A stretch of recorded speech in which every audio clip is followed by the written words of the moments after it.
This is the Everyday AI Show, the everyday podcast where we simplify AI and bring its power to your fingertips. Listen daily for practical advice to boost your career, business, and everyday life. The past week has been a chaotic roller coaster ride for OpenAI, and if you've been following, you may have gotten whiplash.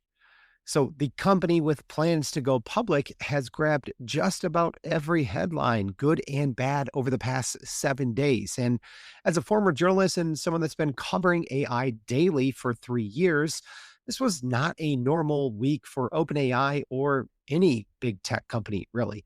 I mean, the amount of moves they're making is head spinning, and I see this as the chaos before the calm before the storm. And the main headline that most people will be talking about this week is that OpenAI killed its once viral AI video platform, Sora.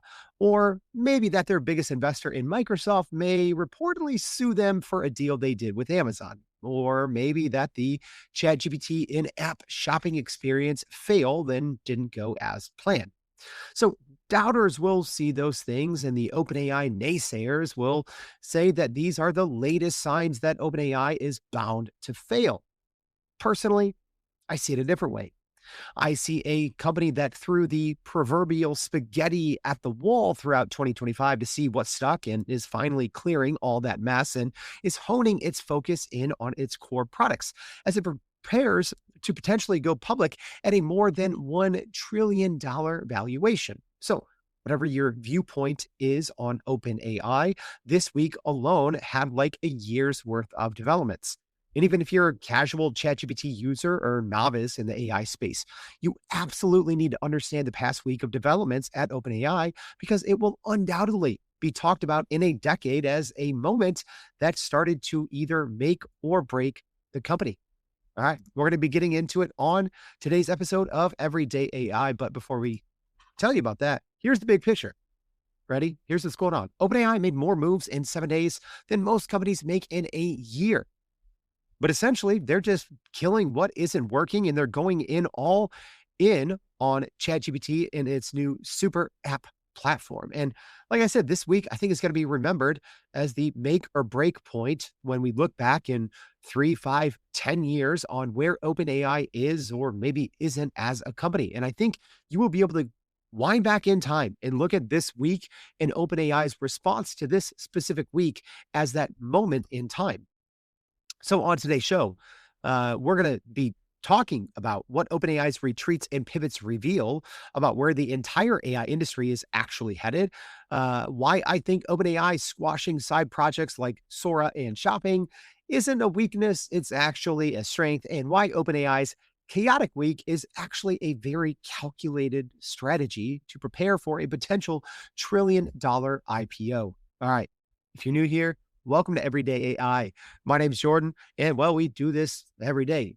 Everyday AI, it's for you. It's your daily live stream, podcast, free daily newsletter, helping everyday business leaders like you and me keep up with the roller coaster of AI. I tell you what's important, what's not. You take that information and be the smartest person in AI at your company to grow that company and your career. So this thing's unedited, unscripted, just coming with the real takes for you here. But if you want all the AI news for today, aside from what we're going over, make sure to check out our newsletter at youreverydayai.com. So here's the most recent big headline as we jump into it, because this is what I think most people are going to be talking about for, well, at least a week or so and maybe longer. And it's that Sora is dead.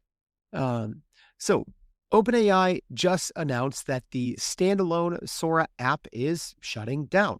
And this happened just 6 months after launch. So reports say it's consuming too much compute, and I absolutely agree with that.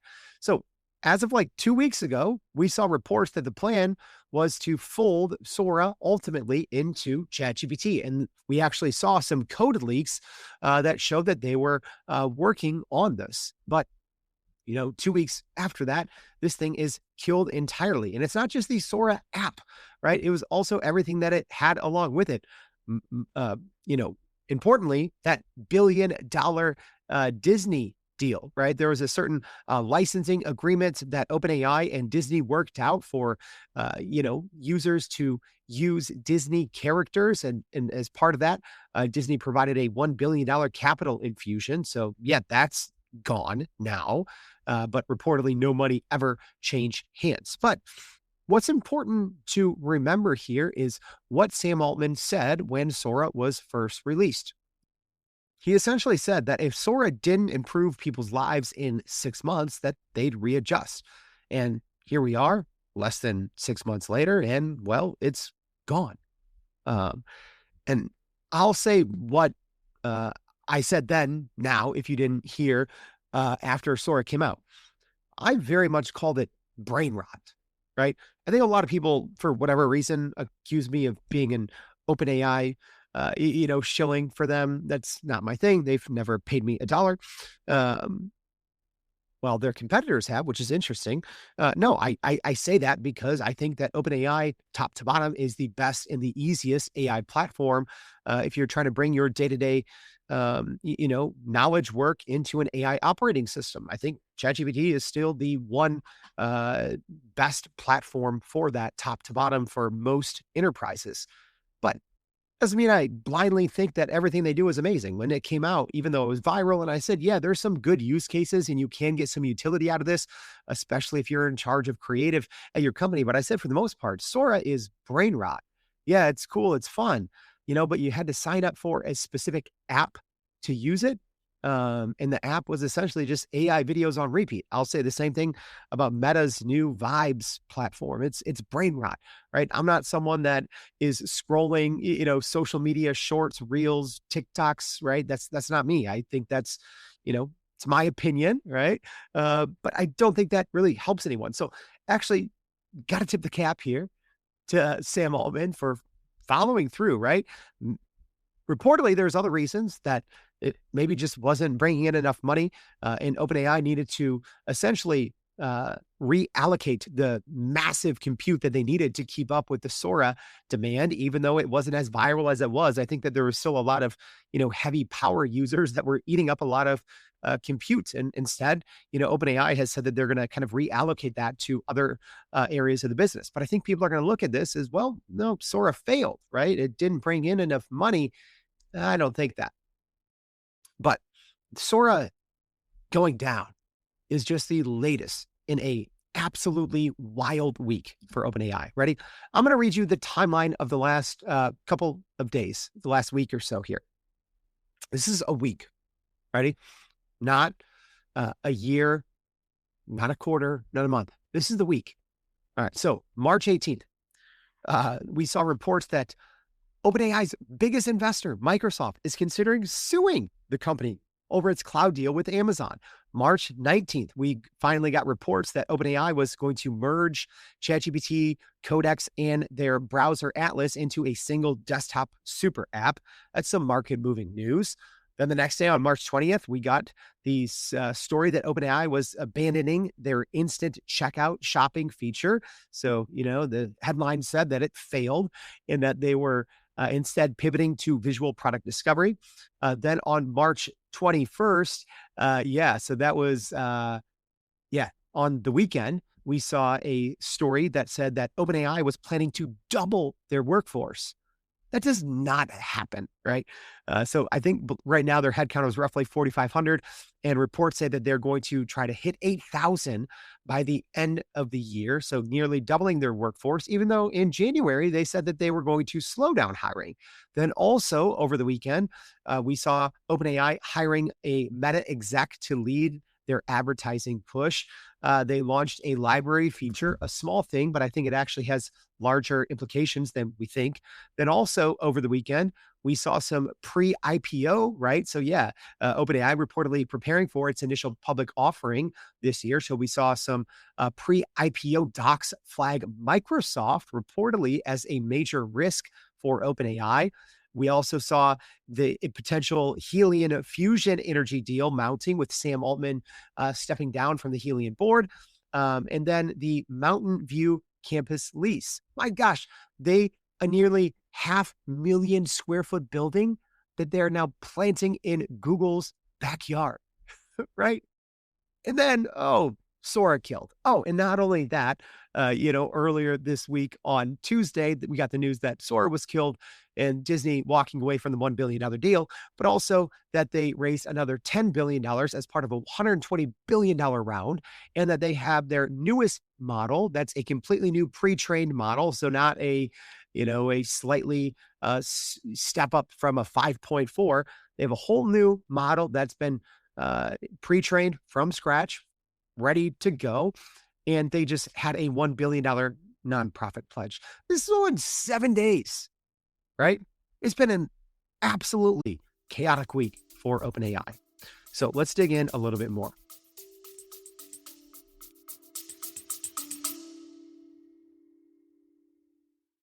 AI moves too fast to follow, but you're expected to keep up. Otherwise, your career or company might lag behind while AI native competitors leap ahead. But you don't have 10 hours a day to understand it all. That's what I do for you. But after 700 plus episodes of Everyday AI, the most common questions I get is, where do I start? That's why we created the Start Here series, an ongoing podcast series of more than a dozen episodes you can listen to in order. It covers the AI basics for beginners and sharpens the skills of AI champions pushing their companies forward. In the ongoing series, we explain complex trends in simple language that you can turn into action.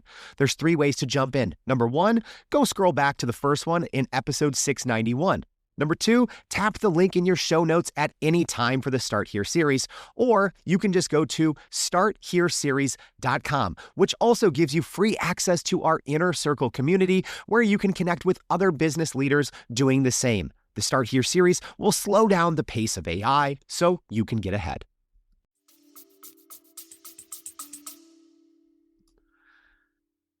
And I think this kind of goes into a couple of phases, right? Because ultimately, I think they're, number 1, sharpening the core. Number 2, they're shedding the side quests. And number 3, they're fueling the AI engine with capital. 4, they're running into some infrastructure problems. And 5, I think all of this ultimately sets up for the new playbook. So the shedding of the side quests was a lot more than just Sora. So we also said that the instant checkout that OpenAI was demoing inside of ChatGPT, well, it wasn't really going well. And it seems like some of their biggest partners, like Walmart, Shopify, and Etsy, all pulled away. And reportedly, Walmart had a 3 times lower conversion rate inside of ChatGPT than on Walmart's own website. So instead, OpenAI is now pivoting from kind of owning the checkout to instead owning the discovery. So one thing that they're going to be pushing more, instead of, bringing all this different, merchant checkout inside of the ChatGPT, new super app, whatever that may be, or in current day's ChatGPT app, instead bringing in a more owning the discovery. So comparisons, reviews, and then routing them to the retailer. And those aren't the only side quests that died, right? That's just what died this week. Right. But before this week, we saw reports that their highly anticipated adult mode was delayed. Their AI hardware was delayed, maybe until 2027. The Stargate extension was canceled. And then you have other, big splashy features from 2025, right? All the spaghetti that got thrown on the wall. A lot of things just haven't been touched, right? Advanced voice mode, barely touched or updated. Agent mode, made a huge splash, barely touched or updated.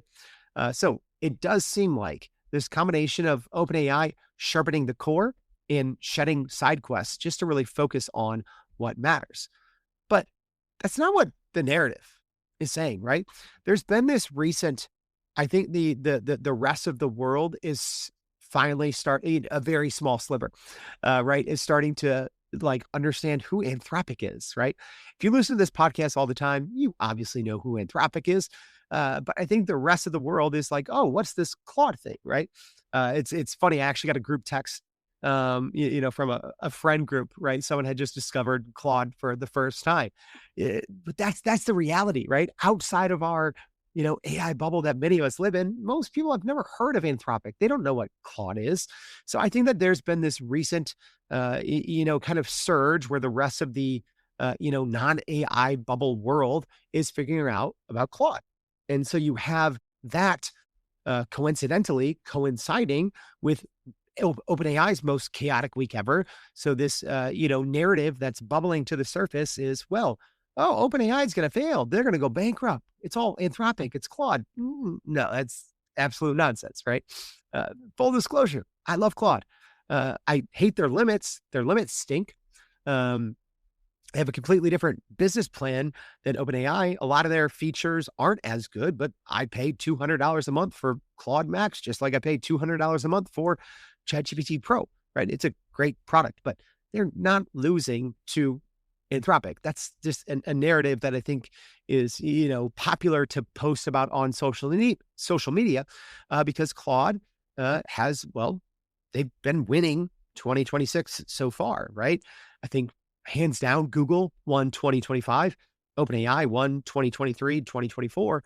And so far, at least, it's very early, Anthropic may be winning 2026. But this doesn't mean that OpenAI is going bankrupt. And yes, we know they're burning money, but guess what? We've talked about this on the show before. Some of the most profitable companies in the history of the American enterprise burned billions of dollars, tens of billions of dollars before ever becoming profitable, right? And we've seen reports that OpenAI may not be profitable until 2030. I'm actually would say maybe before that. Even though the first round of advertising in ChatGPT didn't work as well as they thought, I think with OpenAI's recent hire, which we're going to talk about here in a couple of minutes, I think OpenAI is going to be literally printing money with their ads business. Anyways, I actually think that killing all of these side projects, people only see the failure.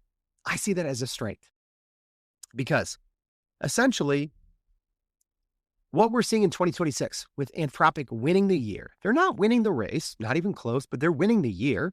I think that's because, Anthropic from the beginning said, we don't care about users, the total number of users. We want to own a domain. We want to own coding, because once you can own coding, you can start to own agentic workflows. You can own the harness. And then as coding becomes better and recursive, perhaps, then you can start to own different sectors of knowledge work. And I think that's where we see with Anthropic right now. And maybe this might be the first time, maybe, again, this could be coincidental, the timing of OpenAI preparing for an IPO with Anthropic's, kind of dominance in certain sectors, right? High value knowledge work, legal, finance, etc.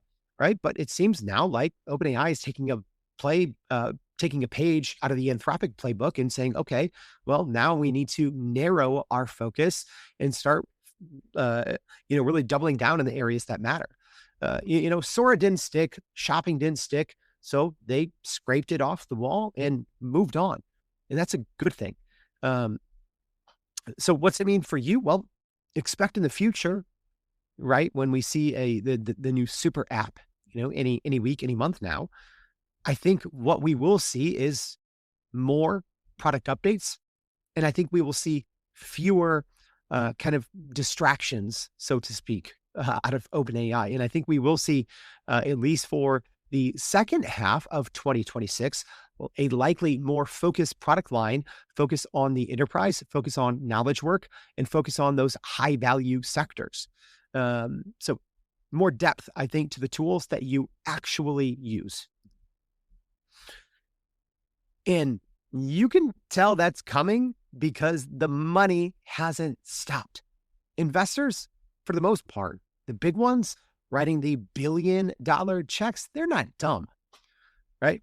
OpenAI just this week raised another $10 billion in their total latest round, now exceeds $120 billion with a post-money valuation of $850 billion as they prepare for their IPO. And let me just say this, right? If you don't follow things like I follow, right? So if you look at market caps of companies in the US, right now, with that post-money valuation of $850 billion, OpenAI would be the 11th largest company in the US by market cap, right? Technically, their post-money valuation would be their market cap today. If they were a public company. They're a private company, but they're the most valuable private company out right now.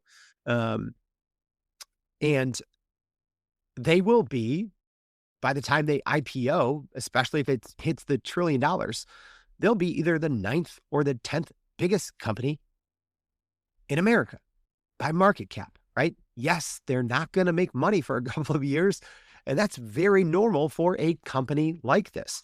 And I think that you just have to follow the money, even through all this, even through all the reports, oh, OpenAI is shutting down, they're going bankrupt. And guess what?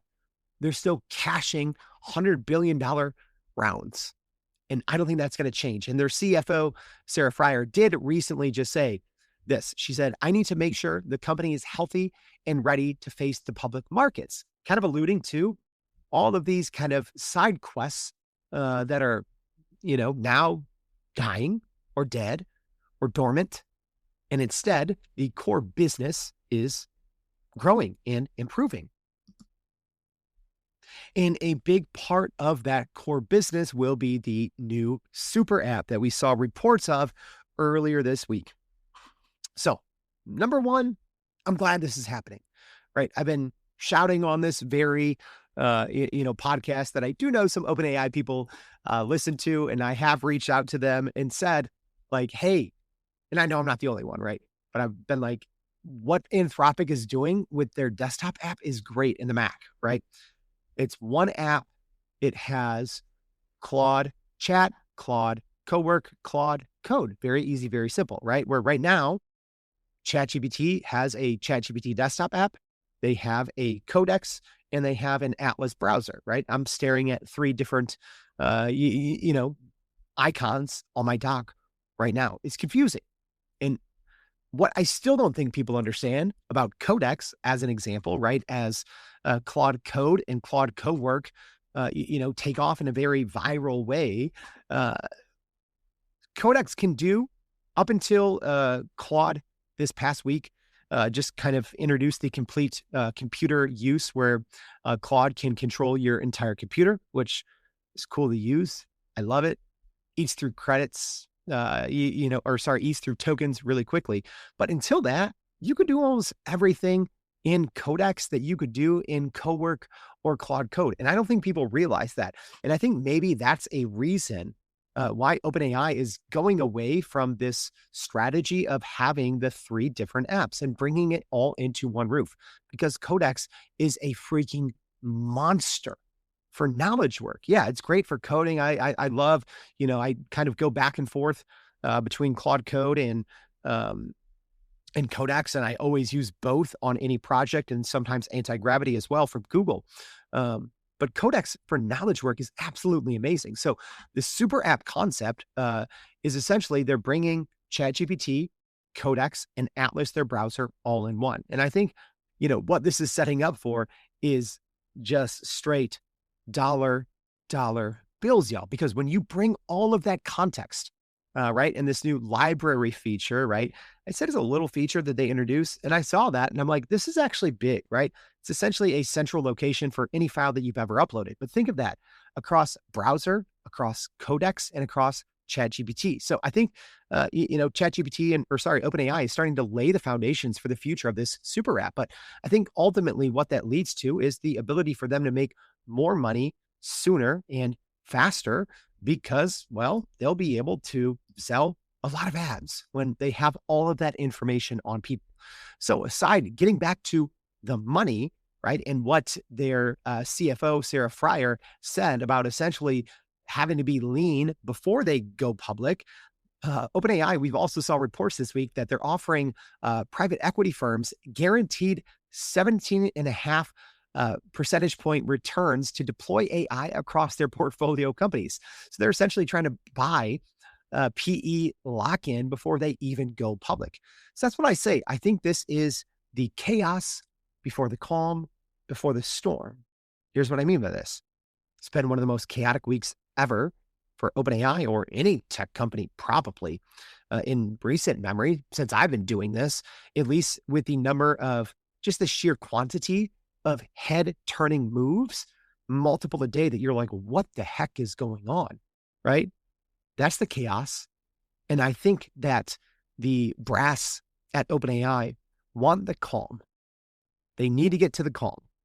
before the storm, which is the IPO, right? Because before any company goes IPO, that's when all the dirt comes out. That's when everyone comes out with their, campaigns against them. So, companies know it gets messy right before you go public. It's a huge deal about, what that IPO hits at in the initial reception. So they want to have as much control on the company and its direction as possible from a comms perspective, from an identity, a brand image, everything. They want that all under wraps. So this is the chaos.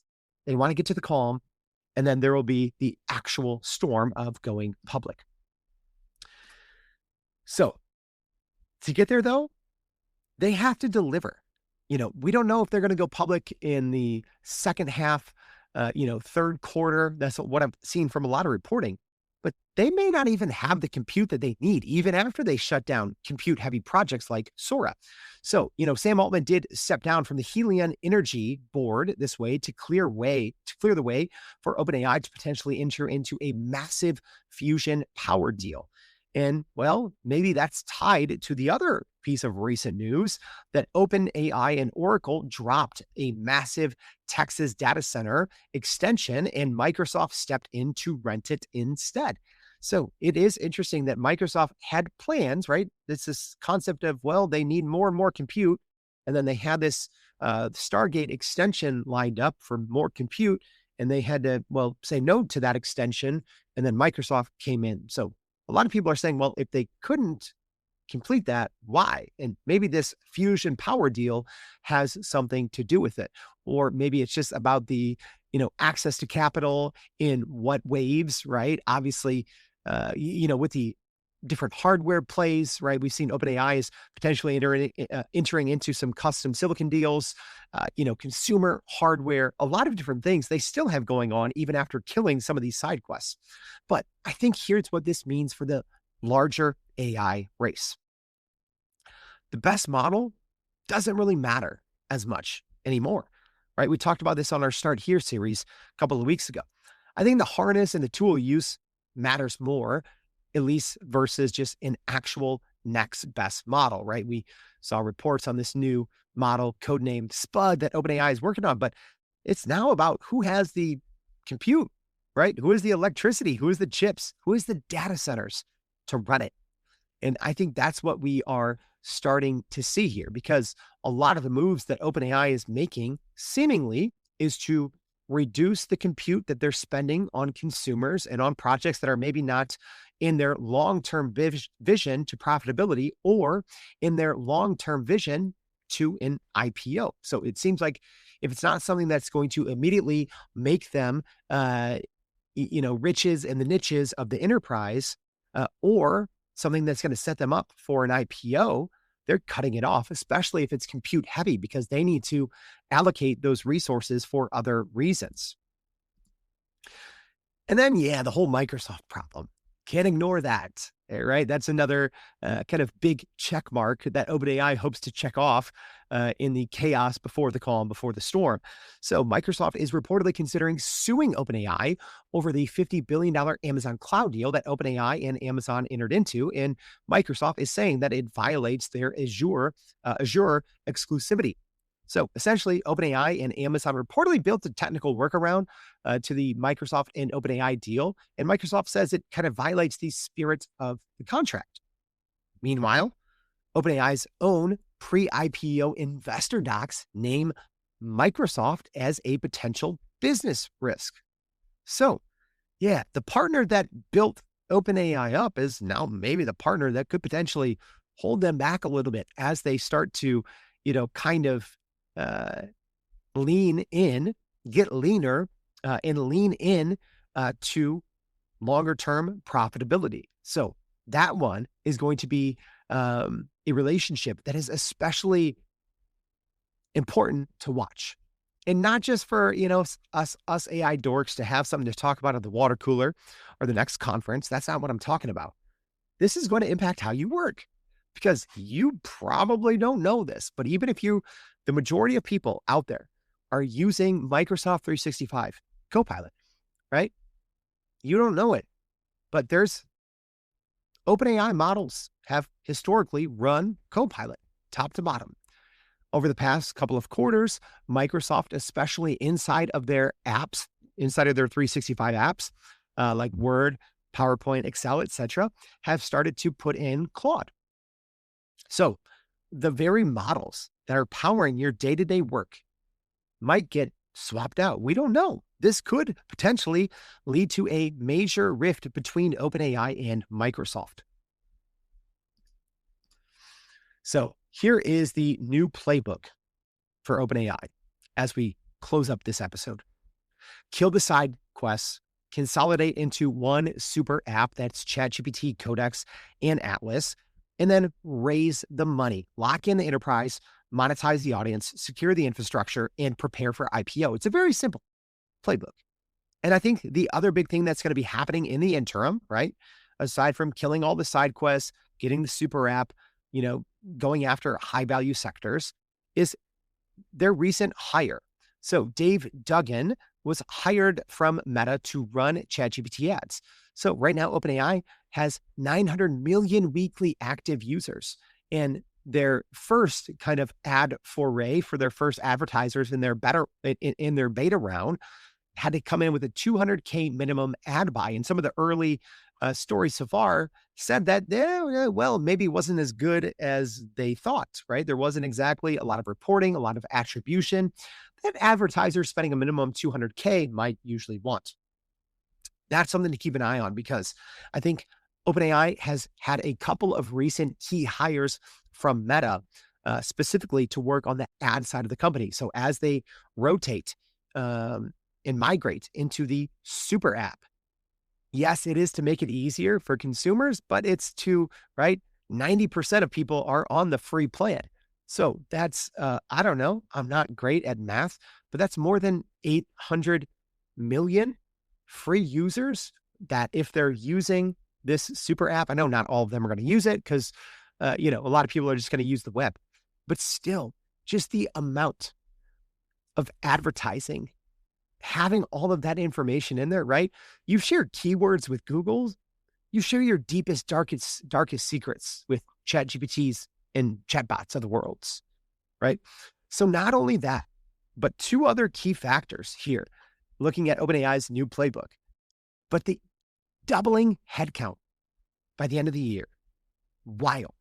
And then literally planting a nearly 500,000 square foot new office in Google's backyard.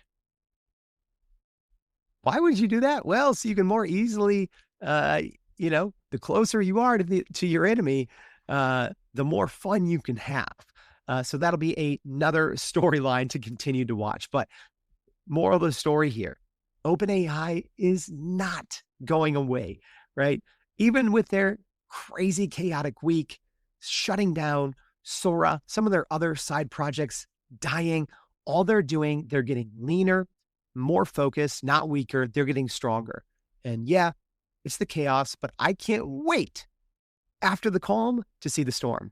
All right. And here's why this matters for you. Well, if you use ChatGPT, expect a more focused, more capable product, but also expect ads if you are on a free or the ChatGPT paid Go plan, and probably more commercial features, right? So even if you are on a paid plan, in the same way that Anthropic, allows you to buy credits, that's something that ChatGPT has on their business plans. I might expect that to come down to the normal consumer plans as well.